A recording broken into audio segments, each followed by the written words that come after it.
Okay, so quick review today on the BMW 545i. This is a 2004. It's 330, just over 330 brake horsepower, roughly the same figure of torque pound per foot, about 320, I think 330, something like that. I'm sure someone correct me on that. I never worry too much about getting it absolutely bang on. Yeah, it's an old car now, but it's really quite nice to drive. The steering of the E60 BMW is really quite nice, nice and sharp. It feels nicer than the model that came afterwards. I think that was the F10. The handling is really nice. It seems to improve the harder you corner, so when you're kind of driving slowly around bends, like going around roundabouts and stuff, it doesn't kind of impress me as much as I hoped it would. But when you really put your foot down and push for a bend, it really digs in. And this car has got the active suspension, active anti-roll suspension, like the hydraulics. So basically, you've probably seen it on YouTube before. If you get someone to plug it into a computer, you can get the car to jack up and down, basically.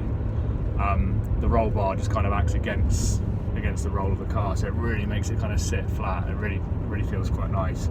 I'm not sure that necessarily improves the handling particularly, but it's supposed to. I'm sure it does on paper, but whether it feels better or not, I'm not completely convinced. The steering is the speed sensitive steering as well, which again I don't think necessarily feels any better, particularly when you're pushing hard. It's nice when you're parking, when you're driving around, manoeuvring and stuff like that, but I mean, you've got to be pretty lazy really to be too worried about that. But it's quite nice. This has got the oscillating seats as well, this one, so it doesn't really give you much of a massage. You tell people it's a massage seat, but it's not really. You just kind of feel it beneath your backside, basically. It just kind of moves up and down slowly, so that on long journeys it does kind of ease you back a bit. And I've taken this car on quite a lot of long journeys, and I do get back pain, sort of a bit of sciatica over a long period of time, a long time in the car, and it does ease the pain a little bit, so that's quite good. Yeah, it does go pretty well, and it sounds lovely. It's the V8, so it's a 4.4 V8. It's really smooth. You can drive below 2,000 RPM, or you can put your foot down and it properly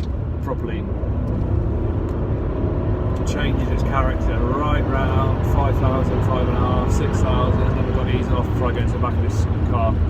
Yeah, it takes off lovely.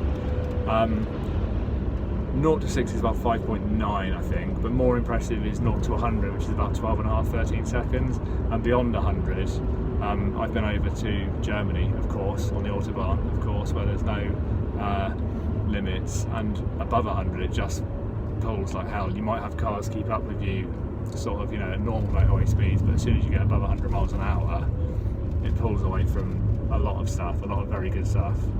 It just keeps going, basically. It gets to the 155 mile an hour limit really easily, absolutely no problem at all. And once it's there, it just sits there really comfortably and it feels lovely. The brakes are typical BMW as well, no problem bringing it down nice and quickly. Plenty of feel.